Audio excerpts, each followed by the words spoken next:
Diamond P Sports presents the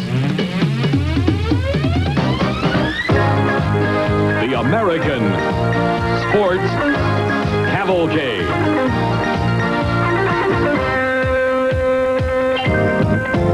A panorama of speed, color, drama, and excitement. The American Sports Cavalcade.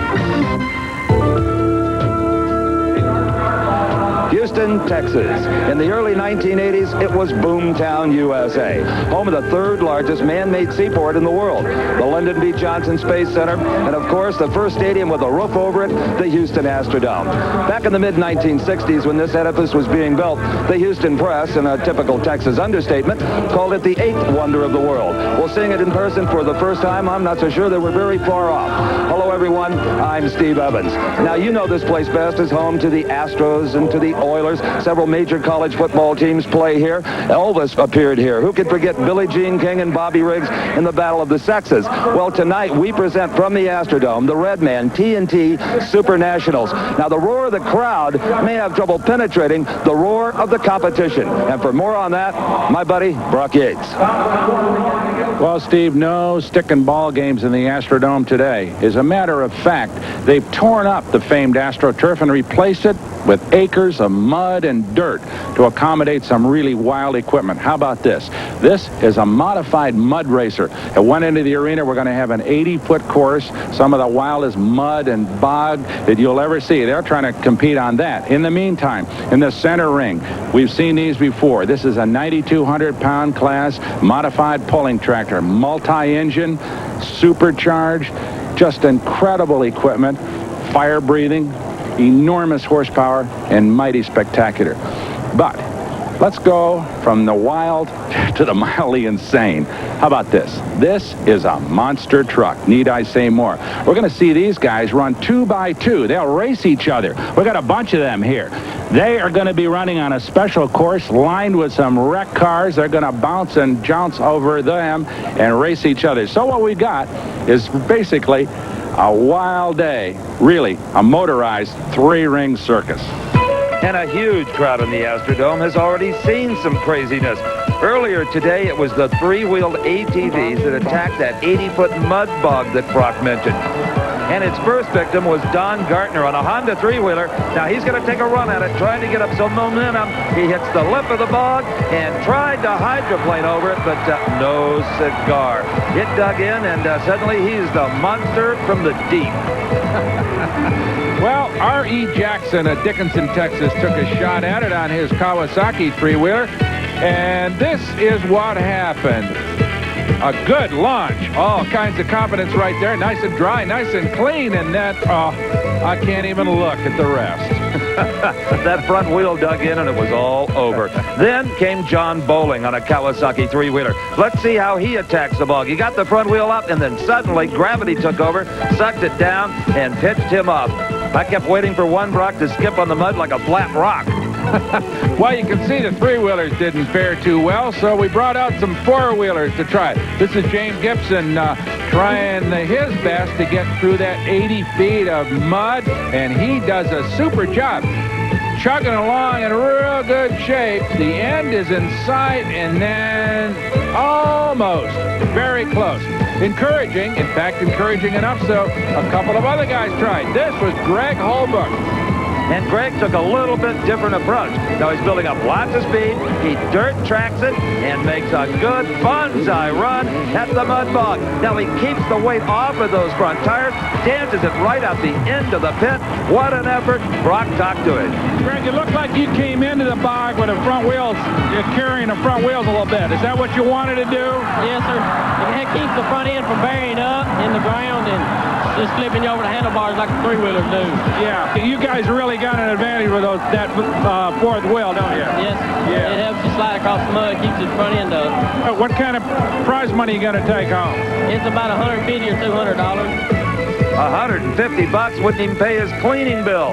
These guys do this for the roar of the crowd. Now, for $150 top prize, look what Terry Smith did from Pasadena, Texas. Now, he was trying to do a Greg Holbrook, but suddenly the front end dug in, and oh my, head first into the bog.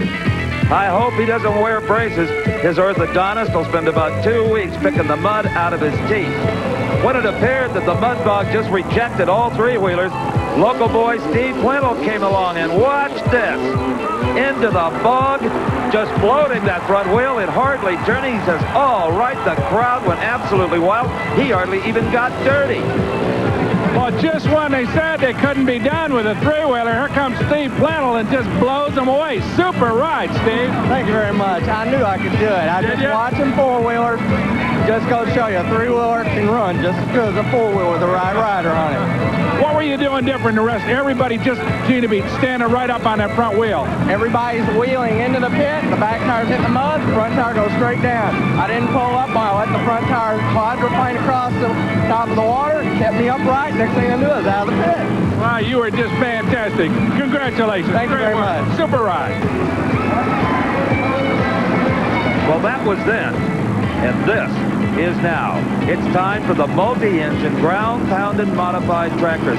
And this is the brand new, untested machine of the famed Banter brothers from the state of Indiana. We'll see this tractor and a lot more when we come back.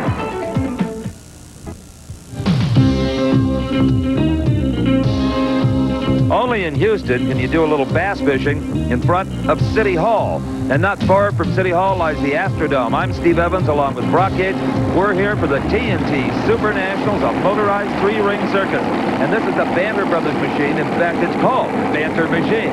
LaFontaine, Indiana, and it is a brand new tractor, has never been tested, and in fact, the engines had never been fired until they unloaded it in the parking lot here at the Astrodome. Brock Yates was out in the parking lot and had a look at it. As always, the Banter brothers, Dave and Ralph, have shown up here at Houston with some first-class equipment. That's the old tractor over there, old Banter Brown. You've seen her before, but now they've got themselves a new machine. They just call this one the Banter Machine. 6 engines, fantastic-looking piece, but kind of a unique one as well because while most of the tractors in this class you might call her open roadster types, Ralph, well, he put a roof on this one. And Dave, the driver, says it isn't for anything to keep the rain off him or necessarily to make the machine any safer, but he says it sure does help keep the flying mud out of his face. So, kind of a neat little addition, and who's to know where we'll go as this kind of evolution carries on. Maybe we'll see windshield wipers and heaters and air conditioners in these things after a while.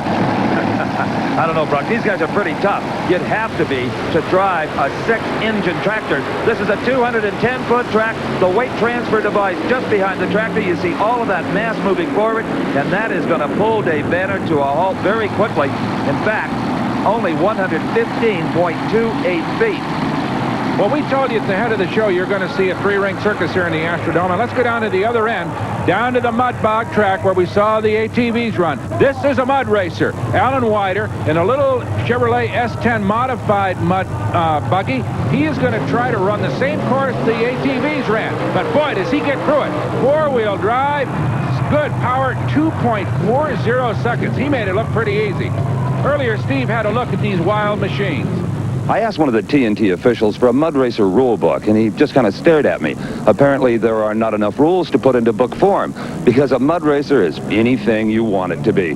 For example, how about the Redneck Mudder, a 23T Roadster body? Or there's Hard Times 2. You won't find 2 of these, and apparently aerodynamics are not very important in this particular category. Or look at this. This is really pretty. A little Chevy S10 body on a custom-made chassis called Stroker Ace.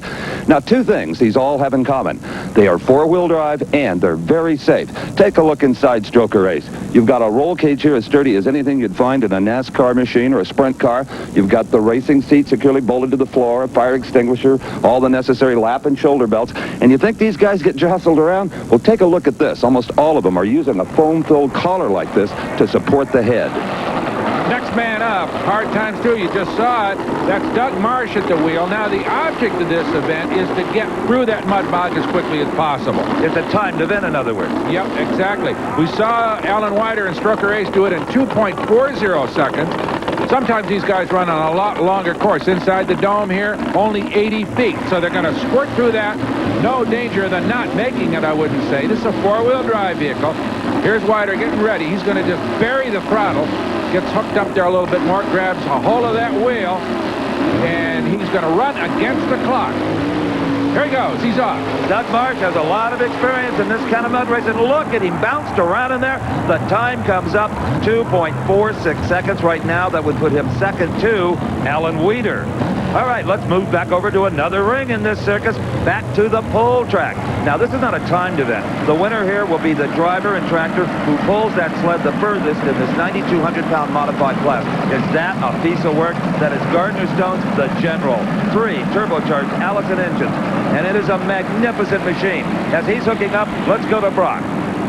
Well, Doug, 2.46. That puts you just a skosh off the lead, but it was still a good pass. Yeah, I thought it was a pretty good pass. I had a little trouble with the steering, but I'm going to try to correct that tomorrow night. I saw you getting a whole lot of head shake right near the end. Looked like the buggy was really close. We've had that trouble before, and we're going to do some gear changing and stuff tomorrow until we can get it out of it. What do you think with the track the way it is? How quick can you get? Oh, what was my time again? 2.46. I ought to get right at 2. Okay. 400ths of a second's quite a bit to cut off in 80 foot. You haven't got much time there. I believe it. Well, it was a good pass. Congratulations. Thank you. Well, we'll see how accurate Doug Marsh's prediction is a little later on. Right now, it's back to the General on the pulling track, and this track is a little bit softer than we've seen before in our outdoor coverage. Gardner told me earlier, you got to be very careful how much power you unleash early in the pull. Well, they got that sled loaded up pretty good, too, Steve. Remember, Dave Banner only went 115 feet with that big 6-engine tractor of his. We'll see what Gardner can do with 3 turbocharged Allisons on board the General. A little fire coming out of those exhaust pipes, and Gardner feeds the power to that monster tractor. Here he goes. Got a pretty good pass to him, but look at that big weight box coming down on him. And Gardner is not going to go out the back. No full pull here today. In fact, it's going to be 143.12 feet. Well short of the 210-foot mark here. So I think we're up against some serious competition with these big pullers, both as far as the weights are concerned and as far as the condition of the track is concerned, Steve. Well, Banner's short pull was just due to the machine being brand new, Brock. All right, back to the bogs. This is the Moon Runner. Barry Whitfield on board. This is another one of the 4-wheel drive modified mud buggies. And remember now, the time to beat here is 2.40 seconds. That is Dave Weider's best time so far. There is the Moon Runner, and he's off. Squirts through that mud bog. What is his time? 2.45 seconds. That'll put him into second place. Now let's go to the other end of the track with Gardner Stone. Well, there's some turbo problems. A lot of fire out of it at the when it stopped. No, once in a while the turbo will bleed off oil when she shuts down. It's all right. Okay, thanks. So Gardner Stone leads it, but probably temporarily at 143 feet. More mud bogs. Johnny Preston, the Texas Mud Buster. And this is a late model Toyota mini truck, the Texas Mud Buster, idling forward towards the bog. The time to beat is 2.40 seconds. The crowd behind this one, he's a local boy. Well, don't forget now, Steve, these big paddle wheel tires are going to chew up the bottom of that bog and make each run consistently rougher. So Johnny's got himself a hard ride ahead, no question about that. Remember now, the time to beat, 2.40 seconds. And this is one of the more normal machines we'll see in this class. There's 2 classes overall in this kind of competition. He got it sideways, but out of the bog, and he sets quick time. The Texas Mud Buster is number 1 right now at 2.22 seconds. Let's take a look at it again. All 4 tires are driving.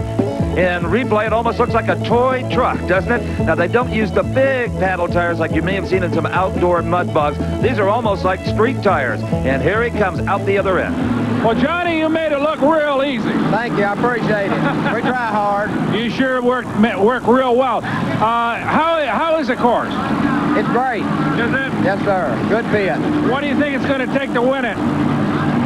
About a 220. Think anybody can get right down to 2?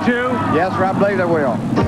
Well, Johnny might make some money still. Oh, the crowd's starting to buzz at the appearance of the Gravedigger monster truck.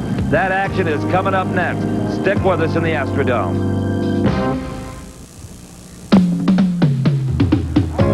I'll guarantee you one thing. There isn't a kid at the concession stands in the entire Houston Astrodome. They're all lining the rails because they are waiting to see their very favorite, the monster trucks. a major attraction everywhere they go. We've got a couple of them here. This is Dennis Anderson, driver of the Gravedigger, an old panel truck. Against him, John Moore. Now, John's come in here from Florida with a truck that's even weird by monster truck standards. Steve had a look.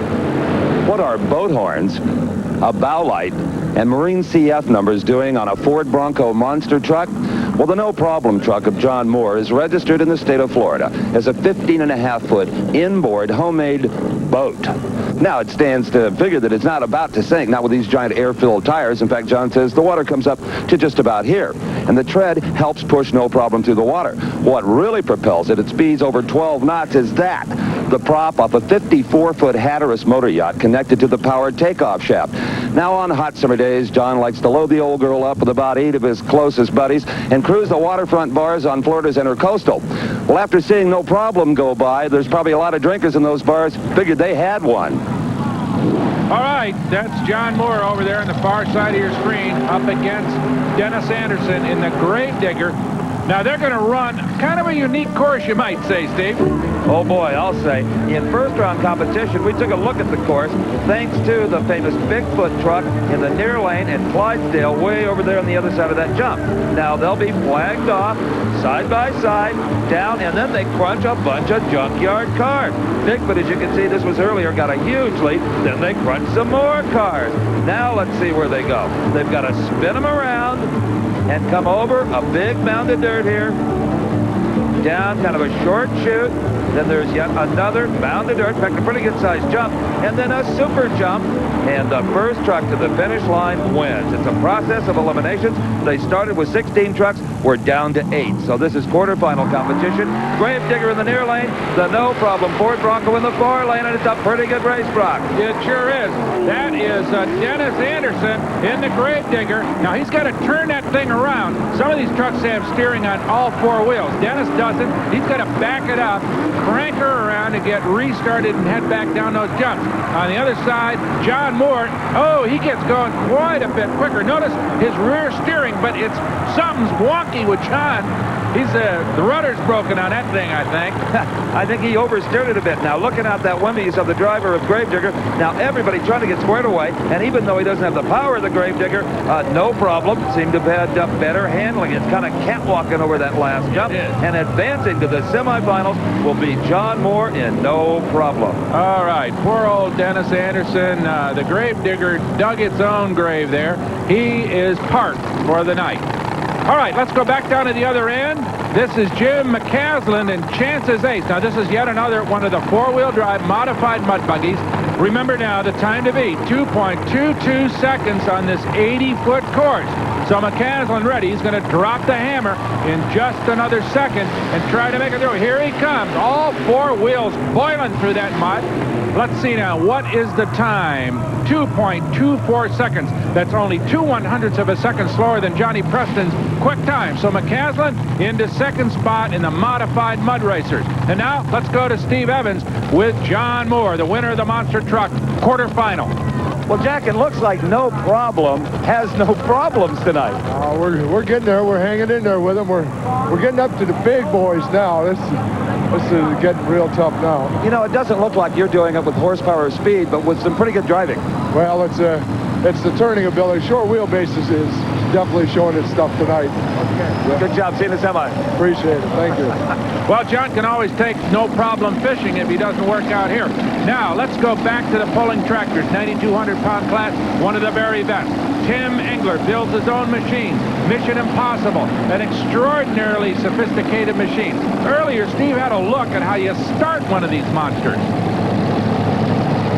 Just getting 5 supercharged engines started in a tractor like Tim Engler's Mission Impossible, well, that's a feat in itself, and here's how it's done. A crew member attaches an electric starter to the crank hub of that front motor. It, in turn, is connected to 3 12-volt batteries. Now, the front 2 engines are connected solid, so both of them spin from that electric starter. Prime the injectors, Tim hits the switch in the cockpit, brings them to life. 3 more to go. Now, a crew member comes to this outboard engine. Now, the output shaft is spinning through the tractor. He hits this lever down, that locks up the clutch, and that will bring this engine to life. Another crew member on the opposite side does the same thing for the engine over there. Now, that's 4. We got 1 left. Tim does that himself.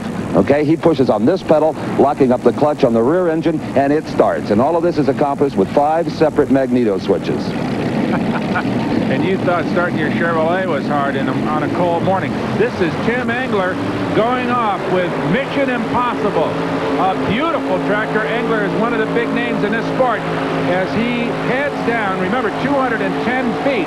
He has to beat 143 feet of Gardner Stone. He'll do that. 182.12 feet, Steve. That's right. He did it easily, and it looked like he had the balance just perfect. Watch again. The thing to concentrate on here are the front wheels. You don't want them planted to the dirt because then there's no weight transfer. You want them just about like that. Now, how do you steer with the wheels in the air? You've got independent brakes on the rear wheels. You do a little dance with your feet on those pedals to try to keep it straight. Tim Engler, one of the top professionals in tractor pulling, as he shows you right now. And in the 9,200-pound class, he's number 1 at 182.12 feet. Mission Impossible? Not for that man. Absolutely right. All right, one more time back at the other end on the 80-foot mud bog. This is Steve Turnbach in the Redneck Mutter. Remember now, 2.22 seconds is the quick time here. This is a 23T bucket roadster. I'm sure it's made out of fiberglass with a kind of a drag racing style altered cage. The front of it, well, that's pure mud racer. He staged in the electronic beam, and he has got a good one going. This is Steve Turnbach. He's finally out of the bog. A lot of steam, nothing to worry about. Oh, not as good as I thought it was. 2.38 seconds will not put him in the number 1 spot. Brock? Nope, not quite. As we watch, a lot of bouncing here in the early part of the run. That could have slowed him up a little bit. Notice that he got a little bit sideways and up on the bank here, too. That cost him a few hundredths as well. So Turnbach gets into 3rd place, but Johnny Preston, at the present time, holds 1st place with 2.22 seconds. Will that stand up? We don't know. Come on back with us. We'll find out.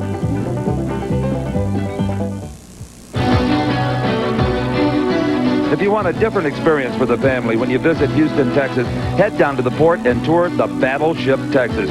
She was launched in May of 1912, and for 32 years, her job remained the same, to float the big guns of her main battery into action.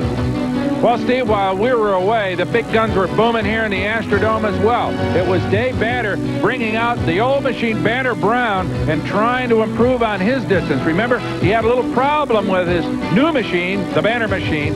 He did better, but not good enough to move into 1st place. Tim Engler still holds that. However, Dave holds 2nd and 4th with his 2 tractors, Gardner Stone in 3rd. And now let's go to the man who leads it. Well, Tim, we saw you win last season at Port Recovery, and you were pessimistic about your chances after your pull. How do you feel today? Well, as each tractor runs down the track, Steve, it looks like we're in a pretty good position. I think pulling early on the track was a good spot for us today because the track's a little too wet, and it's getting worse as each tractor goes along. And they look like they're tough to drive on a track this sticky. It really is. You have to run real light on the front to get going out of the hole, to get any kind of speed, to get any distance down the track. So it is quite touchy off the line. Good job. Thank you. Well, Tim, here is your next challenger for the lead in the Redman TNT Super Nationals in the 9,200-pound class. This is Dick Refshog in a tractor called Misbehavin'. Misbehavin' carrying 4 Keith Black Hemis on board. And, of course, Dick is going to have to run at least 182.12 feet to move into the lead. As we see Dick get lined up on the sled, there are those monster motors that hopefully will propel him down this 210-foot track here in the Astrodome. Now, Dick is backing up toward the nemesis of all pullers. That is a sled, in this particular case, one called Old Ironsides. Now, how that sled behaves and how it's weighted and how Dick pulls against it is the secret. The thing that makes truck and tractor pulling really work is a machine called a weight transfer device, a.k.a. the Sled. This one, dubbed Old Ironsides, has been voted Sled of the Year for the last 4 seasons. Now, I'm in the operator's seat, and he's necessary because if there's any problem with the hitch, by hitting a whole bunch of air brakes and things here, he can stop the sled right in its tracks and also stop the weight transfer box from going forward. He also backs the sled to the starting line because it's self-propelled with a little V8 engine up front. Now, I mentioned that weight transfer box, and that's very important. Unlike unloaded, the sled tips the scales at about 30,000 pounds. But stack all of those iron ingots in that box, it can weigh as much as 60,000 pounds. And via those chains, it travels at a variable rate up the rails. Depending on the class, it'll move faster and carry more weight and can stop virtually the most powerful tractor dead in his tracks.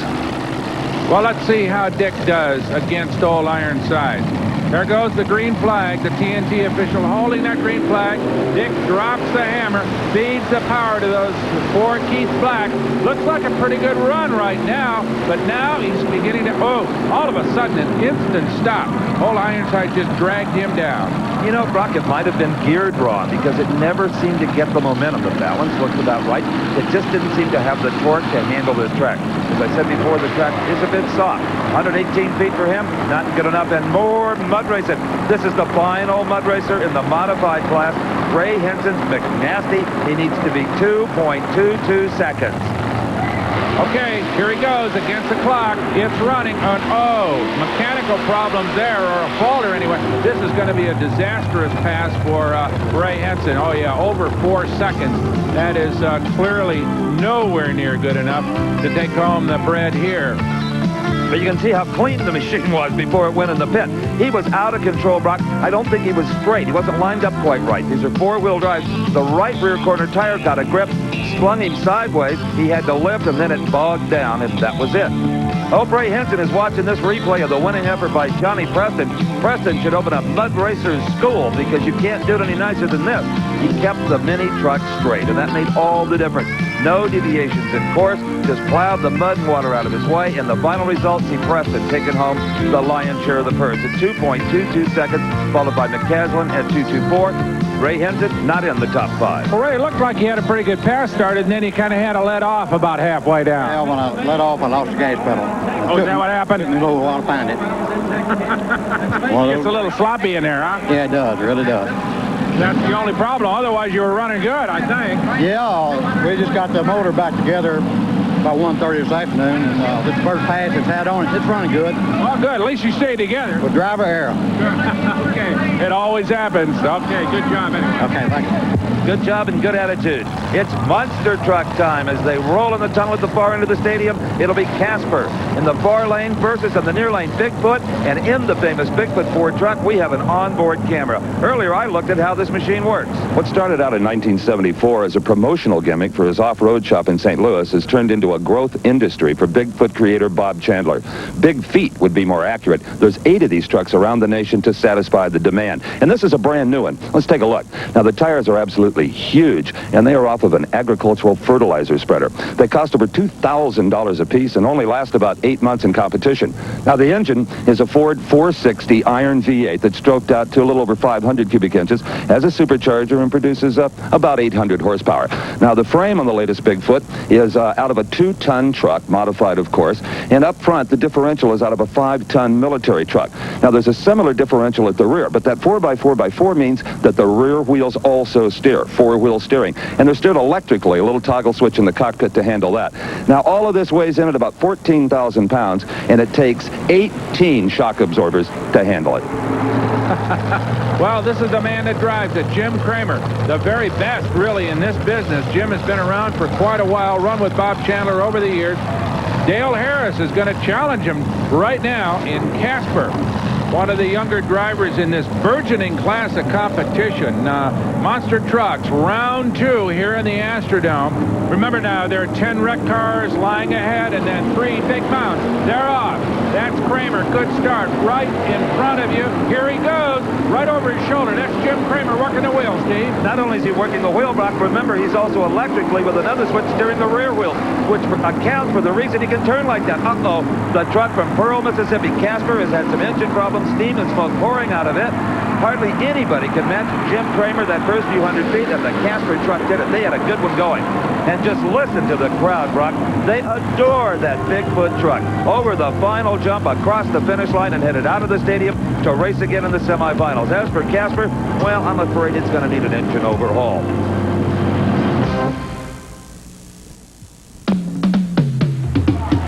Back at the world-famous Houston Astrodome for more Redman TNT Super Nationals action. I'm Brock Yates along with Steve Evans, and right now it's 9,200-pound pulling action as we watch the tractor of Don Fenley get fired up. They call it the Texas Funny Farmer, and like everybody else, he is going to try to outpull the leader, Tim Engler, who has dominated the competition so far with a 182-foot pull.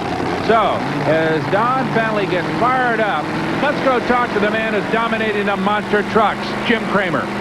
What are your impressions of the circuit you have to make here? Well, it's a real tight turn at the far end.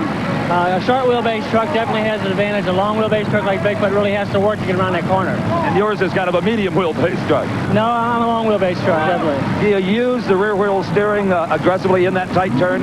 In this type of turn, you have to use it. That's your main turning ability. Now that those cars are a little flatter, are they a little easier to crush? Oh, yes, they are. The course will be getting faster and faster progressively. Good job. Thank you. By the time the night is over, those wrecks are going to look like pool tables, Steve. As we get ready with Don Fenley. Remember now, the Texas Funny Farmer's got a big chore cut out from him because Engler is really pulled it way, he stretched it way out, 182 feet here. No, the Texas Funny Farmer is a tractor quite similar to the one that holds the distance mark so far, Tim Engler's Mission Impossible. There are 5 big engines, except they're not Hemi. These are great big Chevrolets or possibly aluminum Rodex-style Chevrolet motors. Now it's all shaking and vibrating. The front end is getting up a little bit too high. It stuck to the ground and suddenly it shot up. And did it come down hard? Look at the right front wheel. A very sturdy spindle is just snapped in half. A disappointing and expensive effort for Don Fenley. Let's take one more look, Brock. He was in trouble right off the bat. He sure was. He got the tractor cocked sideways. Remember now, this tractor weighs over 4 tons, and those little tiny wheels are going to take a giant blow as all that weight comes slamming down right there, and there goes the wheel. An unfortunate break for Don puts him out of the competition, well short of challenging for the lead. Well, Don, I'm sure you can tell by the list to starboard here, you got a problem up front, a broken wheel. Yeah, we sure do. Well, we'll have her fixed tomorrow. They'll be back in here. Now, there was a lot of flame out of the headers on one engine. A problem there? We're too rich. All right, well, sorry to see you broke your Funny Farmer. Well, that's just part of it. We'll be back. I'm sure he will. Yes, sir. You can count on Don returning. As we go to the other end of the Astrodome, to that 80-foot mud bog and the open mud machines. Now, these are really wild little rascals, Steve. Oh, yeah, a lot of them are supercharged and fuel injected and all kinds of things. This is an old Pinto body on a custom-built frame. It's Jackie Hunter. He's from Texas. It's called Crazy Horse. What else would you call a Pinto that's been turned into a mud racer? Let's see how much quicker these can go than the modified mud racers we saw earlier. Oh, boy, you talk about some steam and taking a rough ride. He got a little crossed up in the pit, but still is 0.2 of a second quicker than the first class.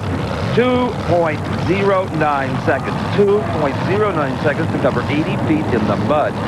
We won't know how competitive that is until we see some more cars in the class. Oh, boy. Firing up. One of the finest tractor pullers in the business, Bruce Hutcherson. While he's hooking up, let's go to Brock, who's with the first of the open mud racers. Well, Jackie, you're saying a 2.09, just a scotch over 2 seconds is only fair, right?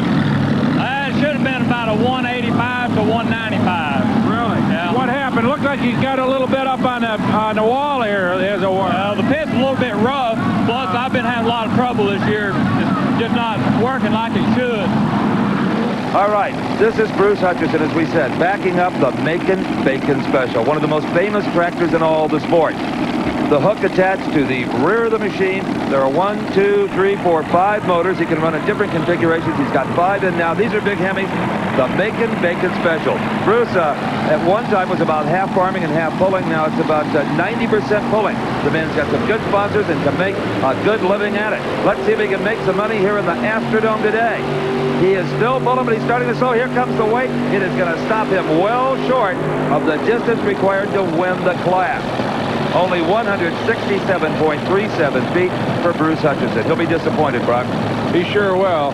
He is one of that group of major pullers that come out of the state of Ohio and Indiana. The Midwest dominates. Okay, you've seen some weird machines. You've never seen anything like this. This is David Peoples' Blown Ranger. Notice he sits way up front in a specially enclosed cockpit. A wilder machine than Jackie Hunter's the one to beat. Now, before he runs, let's go to Steve and Bruce Hutcherson. Bruce, you'd think 6 engines could get you 180 feet, but not tonight. Not tonight. The sled's too heavy, Steve. You can't pull it. Well, Tim Engler pulled it. Yeah, he was number 1 to hook. He's got a little faster gear. It worked for him. All right, so if you were to change this, you'd go to a little faster gear? Yeah, I'd probably go to a little faster gear, but I got the front end in the air. It's just one of those deals. Thanks. Well, as you know, Steve, in the noise and confusion, we had a little miscount there. Actually, Bruce was running 5 engines on that pass. He is capable of running 6. And here comes Peoples through that 80-foot mud bog. What kind of time? 2.59 seconds. Not quite enough. So the lead remains in the hands of Jackie Hunter and the Crazy Horse. Let's take one more look. It looked like a pretty decent pass. Didn't seem to be bouncing around all that much, but it just wasn't a hard enough charge to give David Peoples the lead. Okay, let's go to the monster trucks. This is Stomper 2, one of 2 Stompers. Stomper 1 out of competition. Earlier, Steve had a look at that machine. Boy, you get a bird's eye view from the cab of the Stomper monster truck.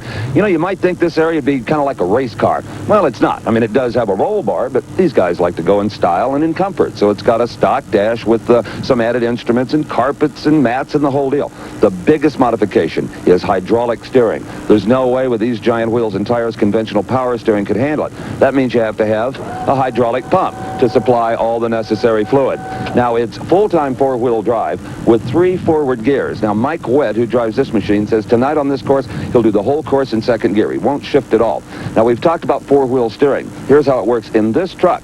With this lever here in the center position, all 4 wheels steer about the same. If he moves it forward, that will favor the front wheels. If he moves it back past center, it will favor the rear wheels. Boy, you talk about ingenious engineering. This is Gene Patterson, the driver of Stomper 2. He is out of Jefferson City, Missouri. And his competition in the quarterfinals here will be Steve Dane in King Kong from Killeen, Texas. Now, King Kong and Steve Dane, the crew, have been kind of fiddling with the carburetor, trying to get it to run on just the right mixture. So King Kong is over in the far lane. In the near lane is Gene Patterson, and it is Patterson and Stomper with a big advantage right at the start. Oh, yeah, he just jumped right out into the lead. But King Kong has moved up and is challenging for the lead as they make that turnaround. The secret is going to be who makes that 180-degree corner, and it is King Kong with a big lead. Now, we've seen him brake before it's over. Notice that rear wheel steering on both the trucks, but it is going to be King Kong with Steve Dane at the wheel who will win this round. And it appeared, Brock, that he wanted almost strictly on driving ability, making that wonderful turn down at the other end. Hey, more mud bogging action coming up. This is Stumpy 2, Randy Moore. Now, what a wild machine and what a contrast to the Blown Ranger. Here he goes. Bounced off the other end, 2.15 seconds. Not enough. Pretty good pass, but not quite enough to take the lead. You better be in good shape to drive one of these things. Watch the front wheels and watch his helmet. He is getting rocked all over that machine. At one point, right here, the steering wheel almost rips his hands off the end of his arms. Here, it just seems like a few hundredths of a second makes a big difference in a little short course like this. Yeah. It really does. You don't have time to make any mistakes here. Yeah, and it's also real narrow, I guess, huh? It's a little bit narrower than we're used to running. Thanks, Randy. And now let's go down to the 9,200-pound tractors. That is Hale Woodward getting ready to go in his big tractor. And in the meantime, Steve has rounded up Steve Dane, the driver of King Kong 3. Well, Steve, King Kong is headed for the semifinals, but things are getting a lot tighter. Yeah, they sure are. Competition getting tighter and tighter. And I'm getting that carburetor set down pretty good. I think I'm even going faster than last time. You know, we're seeing some of the monster trucks in the second round actually having to back up to negotiate that tight turn. Well, either their rear steering's not working or they're just not used to making such a tight turn. I just used front and rear, and I had to right to the floor in that turn. And you're doing it beautifully. Thank you, Steve. Well, we were going to get ready to watch Hale Woodward and his tractor Silver Bullet take a pass, but believe it or not, Old Ironsides, the Sled, has run out of fuel. So while they tank her up, we're going to take a break. Stick with us. We'll be right back.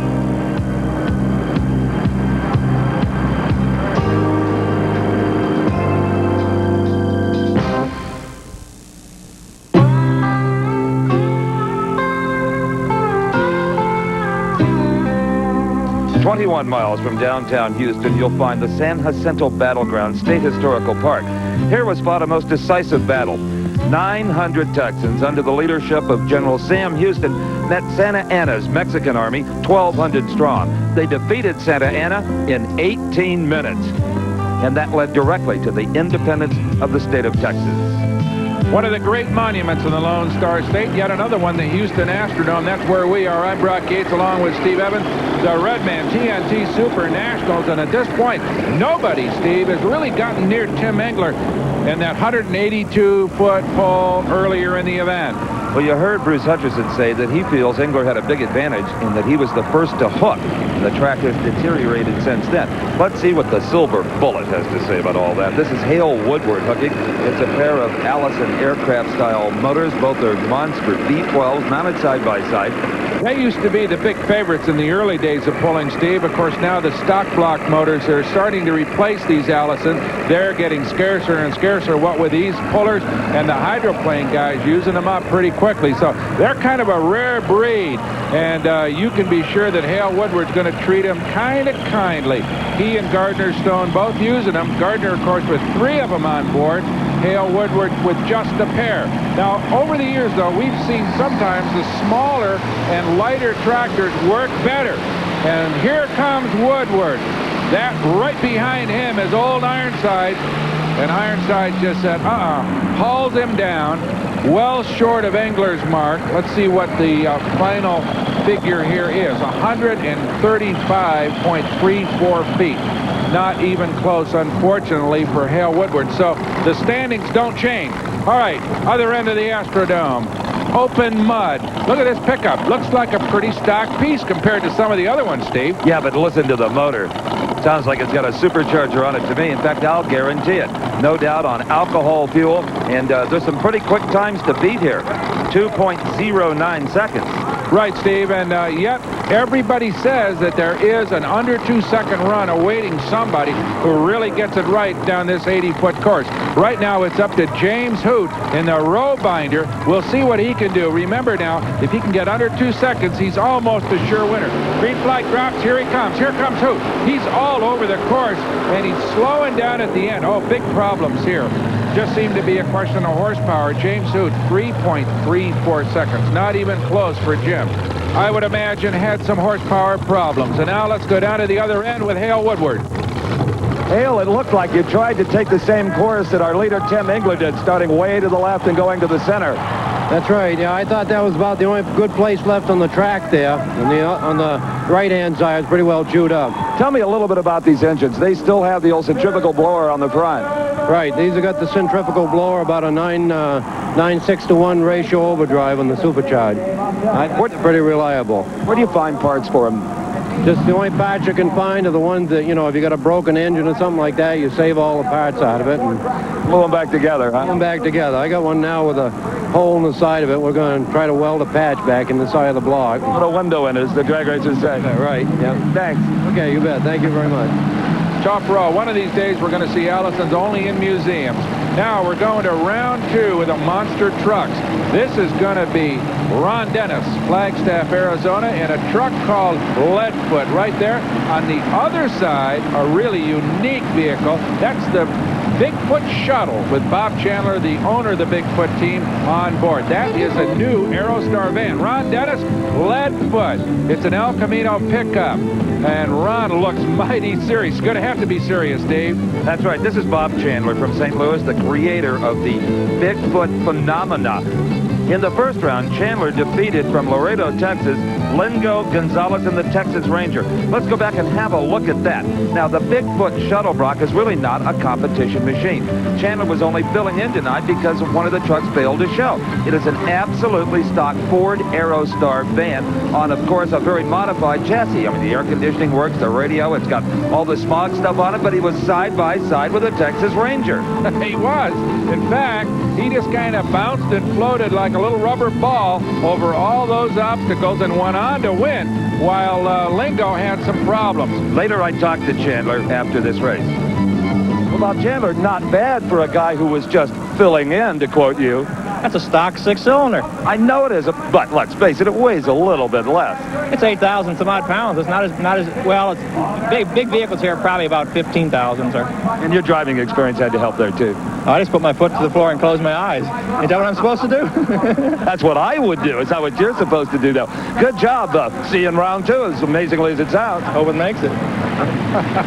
Well, we're going to find out right now. There's Chandler waving to the starter, says he's ready. Ron Dennis says, let's go, and the green flag drops. There is Leadfoot kind of angling off those wrecked cars. Some smoke coming out of Leadfoot as well, so he's got some problems. Look at this. The Bigfoot shuttle just kind of flopping and bouncing along there. Chandler with his arm hanging out of the window. And look at this. Leadfoot's a hurting buckaroo, kind of falling off to the side there. A lot of smoke coming out of that.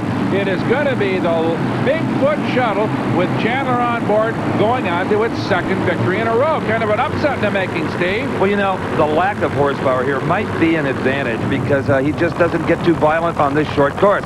We're back in the bog. This is the Tater. You got it, with Ron Pence on board. Boy, is this a hairy-looking machine or what? A pickup truck once, way a long time ago. Remember now, Jackie Hunter still holds first place with just a wink over 2 seconds. Everybody says there is an under 2-second run here, maybe in the making. Let's see if Ron Pence and the Tater can do it.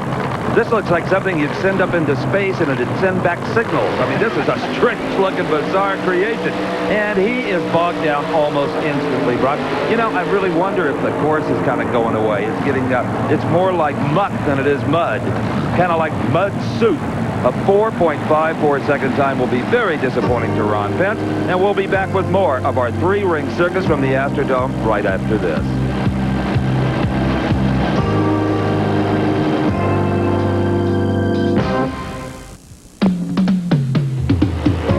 Welcome back to the Houston Astrodome. I'm Steve Evans along with Brock Yates, and of course we're here for the Redman TNT Super Nationals.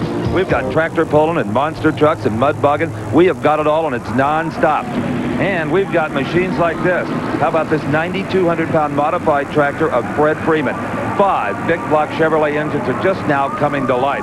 And this is a machine built by Tim Engler, who coincidentally is also the leader in the class right now at 182 feet. A very interesting gear design ties all of these 5 motors together, and that was originally conceived by Engler. You know, tires are critical on these machines, as they are on all race or tow vehicles. Brock Yates took a look earlier at how they're built. Over the last few years, we've seen tractor technology grow by leaps and bounds, especially with the big pullers, multi-engine, supercharged aluminum block V8s, monster horsepower. But the tire technology has stayed basically stable. That is until now. Over the last few years, we've seen, how can I call them, how about tractor slicks? This is a giant tractor tire, a Firestone, standard issue basically, except Fred Freeman, one of the professionals out of Indiana, like a lot of his counterparts, has shaved a tire. Now, why would you shave the lugs that were originally about 3 inches high on this tire down to make it almost like a slick? Well, Fred and the rest of the guys reason that these big lug tires will tend to dig into the dirt and slow the tractor down, will bog it down a little bit. So now the trend is to ride on top of the dirt. You get more tire revolutions and the tire floats on top of the dirt as opposed to digging in. Gives them more traction, believe it or not, just like an asphalt slick on an asphalt racetrack. And that kind of tire design could be ideal for this racetrack because the track is tearing up. If it had the giant lugs, it'd probably throw dirt right out of the Astrodome. Well, it's got a roof on it. You couldn't do that. Engler still leads at 182 feet. Bruce Hutchison making bacon. The closest to him at 167 feet. Now, here's a tractor, as I said, built by Engler. It's got those slick tires, Brock. In fact, those are the very ones you looked at. It sure does. And Fred is now going to back up against old Ironsides here and see what he can do. You know, we have not had a full pull here. That means that they, the guys, the TNT guys, have really loaded this sled up just about right. They don't like it if there are a bunch of full pulls. In fact, if there are, then the next round, they're going to put a whole bunch more weight on it and work this sled completely differently. This is good competition. They like that. 182 feet, that is well over almost 30 feet short of going out the back. Here goes Freeman. The front end came up awfully quick, Brock. Maybe too quick. It's not really holding like it should. He's lost control, headed for the outside boundary. If he crosses that, he'd be disqualified. And he's got a problem with the front motor. Yep, I think he hurt that front motor. So overall, Fred comes up way short. Yes, 151.54 feet, which is well short of the mark, going to keep him out of contention. Let's have another look. As Steve said, the front end came right up almost instantly as soon as he dropped the hammer, and then you can see that smoke coming out of that forward motor. That reduces the horsepower by about 1,000, so he's in trouble right off the mark. Let's see what Fred's got to say about it. Well, the official measurement is over 150 feet, but I think the course you took, you went about 175 feet. Yeah, that's very possible. I got a little light on the front. When it gets up in the air like that, you really only have the brakes to steer with. Yes, that's correct. That's how I drove down the track, was with the brakes. Well, back to the open mud competition. Jackie Hunter holding on to that lead. But right now, it's Richard Whitfield in a mud bogger called Wildfire. And boy, this is, I'll tell you what, Steve, there are more weird, wacky shapes, I think, in these mud bog vehicles than any other kind of competition I've ever seen. A lot of them with the Jeep influence, the little fiberglass cowling there to resemble an AMC Jeep. And, you know, after all, the Jeep really did start the four-wheel drive trend in this country. He is all over the place. But Whitfield gets it out of the pit. 2.31 seconds, the time to beat, as you all know by now, 2.09, not even close. Uh-oh, they're standing up again, Brock. It's time for the semifinals in monster trucks. In the near lane will be Jim Kramer in Bigfoot. His competition, Steve Dane, King Kong 3. It's a good start for both trucks. The cars are not much of an obstacle anymore, but the dirt mounds certainly are. And the real trick is to get turned down here. Let's watch Kramer. Here comes King Kong. Whoa! And I believe they touched there, but not hard enough to do any damage. Kramer didn't let it bother him one bit, and he is going to cross the finish line first, bouncing to a halt. In fact, it's almost as if Dane gave him a little bit of a bunt, kind of propelled him over that first mount. Here comes Dane, obviously disappointed. Let's take one more look. This is Kramer making that critical turn at the end of the track. Notice he's using those rear wheels to steer him around. And right over there you see King Kong arriving at the same place at the same time. A little bit of a bunt right there. That is enough to kind of propel Jim Kramer to victory.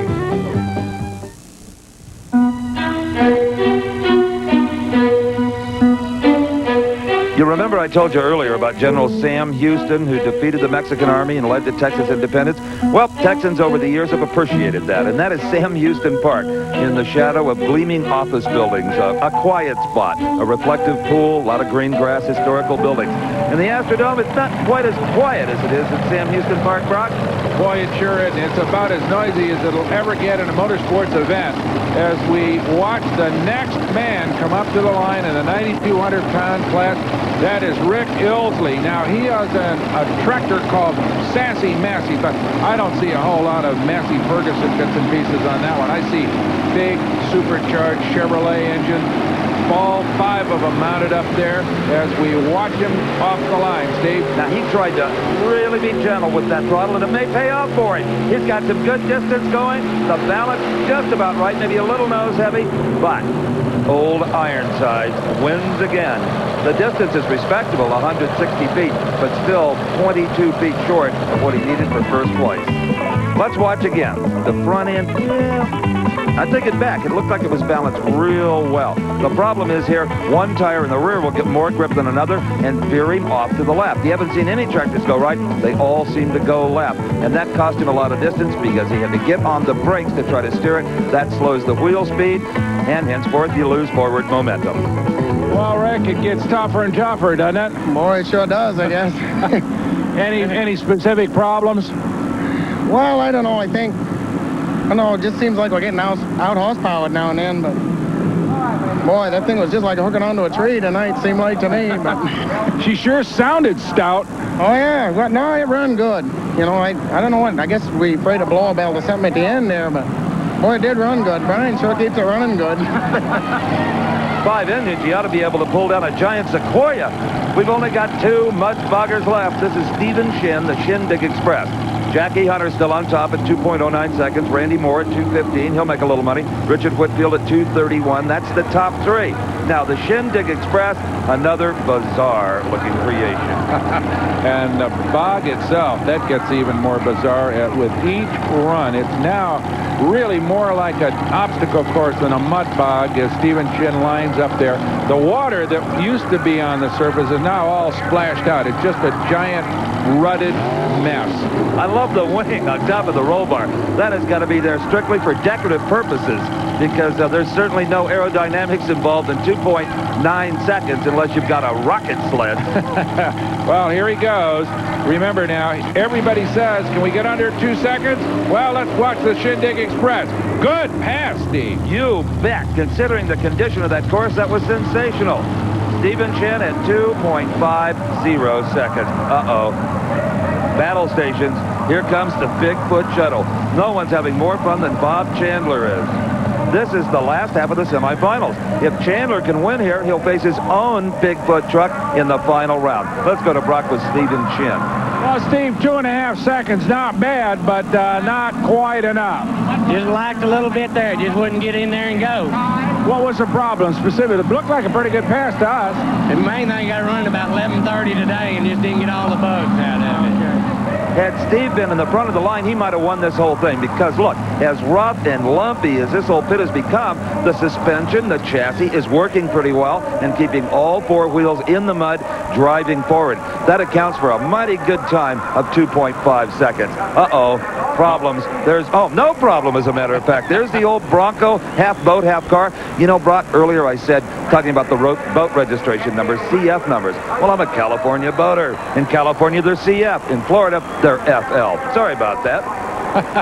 Either way, no water in sight for John Moore right now. He faces a bigger challenge, really. That is the Bigfoot shuttle with Bob Chandler on board, and that little rat just floats over those wrecks, and he is way out front. In the meantime, John Moore just chugging along. That weight seems to be a big handicap here, Steve. But remember, no problem is a real short wheelbase track. The only thing shorter is the Bigfoot shuttle, and Chandler used that to his advantage, and the power is such that he can just keep the pedal down. Well, on to victory for Bob Chandler as we watch John Moore head for the pits for the last time. Let's go to Steve with Jim Kramer. Well, what we have here is an all Bigfoot final. Bigfoot itself with this man aboard, Jim, and the tender to Bigfoot. That's really a surprise. The Bigfoot shuttle is a surprise. It's got about 160 horsepower, and the least amount of horsepower anybody's got here is about 500. So we're really proud of it. It's a very smooth running little truck. And it looked like Bob was doing a little dirt tracking out there, sliding around the course. Yeah, he sure did, and he's tough to beat. He's going to be tough to beat, you know. With all your horsepower? All my horsepower. One thing about horsepower, you got to be able to utilize it. And this is a short, choppy course, and you're on and off the gas, where he can literally stay on his gas and use every bit of horsepower. I have to let off of mine. I can't use 750, but he sure as heck can use 160. Should be fun. Sure will. Well, we're going to see the Bigfoots face off, but before that, we got more tractors and more mud racers coming up. Stick around at the Redman TNT Super Nationals.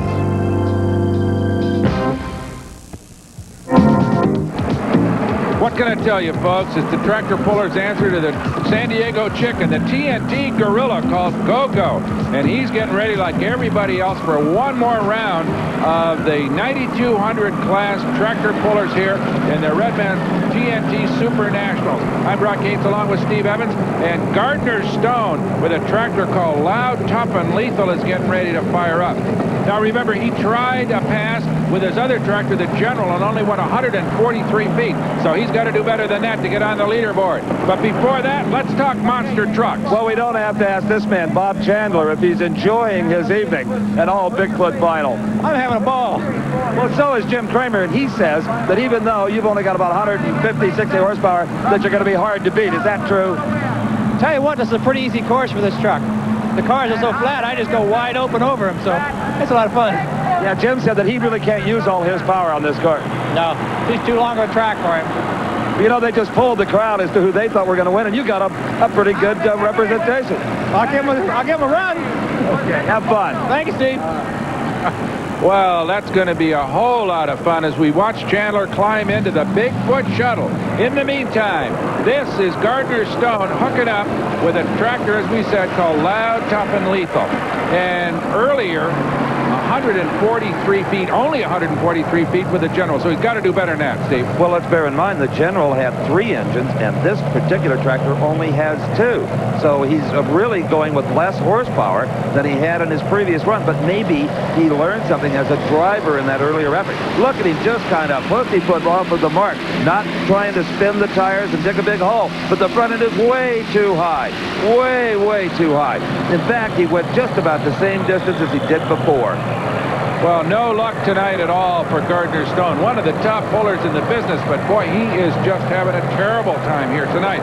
140.32 feet, about a foot short of his last effort. So that's you could write that off as a disaster for Gardner. Speaking of last efforts, this is the final mud bogger in the class. It is Roy Moore's Texas Smoky. Still on top of the standings is Jackie Hunter at 2.09 seconds. Earlier, Brock had a chance to talk to Mr. Moore, who is a Texas Highway Patrolman, about the engine of this particular machine. You've got an alcohol-burning, supercharged engine in here, developing what kind of horsepower? Oh, approximately 1,500 horsepower. Really? Now, what I'd like to ask you about this racetrack here, or course, is that is it good to run early, or is it good to run late? I'm sure the conditions change. As a general rule, in the unlimited class, the first vehicles have the advantage, the ones that run first. There's no ruts. Usually there's no ruts that you have to start in. The pit is unrutted, and the superior the better, because you can run on top of the mud anyway, and it's generally a smoother run if you run first. 1,500 horsepower. He could be a threat no matter what the course looks at.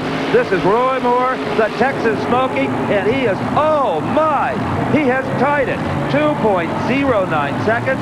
That will tie the all-time mark in the class. I don't know what they do in a tie. I guess we'll be finding out here. Now, the tires do not get down in the mud. As he said, the ideal way to do this is to stay on top of the mud. That's exactly what Roy Moore did. They're tied, Jackie Hunter and Roy Moore, at 2.09 seconds. The first man to go and the last man to go are tied. Roy, looks like we got a tie for first with that 2.09 with yours.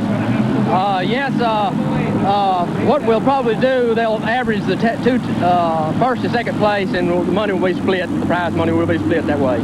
Well, you were running real strong, and then it looked like the buggy had a little bit off course there right near the end, but it looked like she was just sailing, picking up speed all the way. Yeah, well, the ruts, after several trucks run, you get 3 or 4 different sets of ruts, and when you start jumping ruts, it can cross you up a little bit. Well, that's some Smoky, Roy Moore. All right, here is the last tractor in the 9,200-pound modified class. And again, you're looking at all of these bug catcher injectors. There's 5 engines again in the Black Hawk Special of Dave Kelp. That is becoming an increasingly popular combination, especially with guys like Tim Engler building a tractor one year and then selling it to another competitor, where you'll see a whole bunch of them. This is a beautiful machine, all dressed out in black livery and gold leaf. The mark stays the same. You probably know it by now. 182 feet set by Tim Engler. And here he goes. He's hooked and he's rolling. He's got good wheel speed, but maybe a little nose heavy. And this tractor wanted a view that has veered off to the right. And he got out of it to keep from being disqualified. He was disqualified. There will be no measurement here. You can see that the right front tire was over the outside extremity mark. You can't do that for obvious safety reasons. So, Kelm has been disqualified. Let's have another look and see if we can tell why it went to the right. You know, when he first left, he may not have had the wheels centered. They were off to the right. Now, maybe he was doing that trying to compensate after watching all the competitors go to the left. As sitting as high as the drivers do in these things, they can easily see that outside mark and get out of it usually before they're disqualified. Maybe Brock Yates has the answer. He's with Dave Kelm right now at the end of the track. Well, Russ, one last pass, and it wasn't good enough. I think you went out, didn't you? Yeah, I went out of bounds over there on the right side. Was the track really starting to act up on you, or what was it? No, it just pulled me that way, and I didn't get on the brake quick enough, I suppose. Let's have another look at Tim Engler's championship pull. The Mission Impossible tractor, all 40 cylinders running cleanly, and the balance absolutely perfect. The front end just high enough for weight transfer, but not so high as to cause him to lose control. He won it at 182 feet, and you know what? Nobody else was even close. Look at this. Bruce Hutcherson, 167. Rick Ilsley, 160. Then 152 for Banner. Freeman at 151. Tim Engler definitely dominated the class here. Oh boy, no one's leaving, even though there's only 2 machines left in competition. The Bigfoot Shuttle and Bigfoot itself. The Monster Truck Final coming up. Well, we got 2 vehicles left after all of it's over here at the Redman TNT Super Nationals here in the Astrodome. I'm Brock Yates along with Steve Evans, and you know what? They're both called Bigfoot. That's Bigfoot, and then we got the Bigfoot Shuttle. Bob Chandler on board the shuttle, and I see you right down there near him, Steve. How's he doing? I'll tell you, Brock, to the fans up in the seats, these trucks might look like little toys running around down here. But when you stand up next to one, they are pretty impressive. In fact, just a little bit frightening. I give them a real wide berth. Yeah, they do look like they're a little out of control. All right, there is Chandler, the boss, and here is the over-the-shoulder view from Jim Kramer's point of view as he gets ready to go in the Bigfoot. You know, I talked to both the drivers, and there's no fix in here either way. These guys are good friends. The boss in the shuttle, the employee in Bigfoot, and they shook hands and said, let's race for it. And still, it is rough out there. In fact, maybe rougher yet. The cars are easier to go over, but that's about it. Well, look at that little shuttle make that turn there. Here comes Kramer. Looks like oh, look at that. The Bigfoot shuttle jumped right in front of Kramer. And now Kramer seems to just use that giant horsepower to blast right by. I think it's going to be the Bigfoot that wins it. Yes. Brock, I'm standing here, and the place has gone mad, especially the kids. They just love Bigfoot, and he won it by a half a car length. I thought for a minute that the boss had it in the little shuttle with 160 horsepower. Now look at Kramer. He's the only guy I've seen all night that drives quite like that. He hangs right out the window where he can get a view over that left front tire. I don't think he can see anything else except tires, Steve. He's looking right down at just a bunch of tread as he bounces over those flattened wrecks. Remember, we said they weren't going to be a factor, and they're really not, as Kramer looks like he's headed for victory right now. Well, I hope none of Bob Chandler's 7 other drivers are watching, because in confidence, Chandler told me that Kramer was absolutely the best of the bunch, the finest monster truck driver on earth, and I got to agree with him. But right here, I thought we might bend some sheet metal. Right, looked like a little figure 8 encounter here as these 2 vehicles get turned around and get ready to head back toward the finish line. Here it looks like Kramer's got the lead, but there comes the shuttle. Just squeezes right in front of him. And I'll tell you what, a mighty vulnerable little vehicle he is right now. I don't think Kramer had any thoughts about crushing the boss inside the shuttle. And look at this leap. And that's where Jim Kramer just buries his foot in the throttle of that big Ford and forges right on past the boss. This is where the big horsepower of Bigfoot paid off. Here comes the finish, and by a whisker, a very popular victory. Let's talk to both drivers. Steve's with them. Well, Brock, back into the arena come both the Bigfoot drivers, the winner, Jim Kramer. And Jim, you were right, he was tough. I think he's very tough. I think he was actually playing with me at the other end. You had a problem negotiating the turn. It looked like you went the wrong way. I did. I went around the cones backwards, but it's come out pretty good. As long as I went around the cones, I figured it was legal. A little brain fade, or you trying a new route? No, I couldn't control it. I come off the last set of cars, and I didn't know where they were. So I ended up going too far, and then I went around the other way and came back. So well, I hope you guys had as much fun doing it as I did watching. I had a ball. How about you? Real good time, real good time. They dominated tonight. Well, we all had a super time here at the Redman TNT Super Nationals. Bigfoot, the Pullers, the Mudboggers, everybody. Thanks for joining us. I'm Brock Yates along with Steve Evans from the Astrodome. The executive producer for American Sports Cavalcade is Harvey M. Palish. Produced and directed by John B. Mullen. Promotional consideration provided for and a fee paid by the Style Auto World Championship Team, the nation's premier source of fast lane fashions. Style Auto, the champion's choice for the style of your life.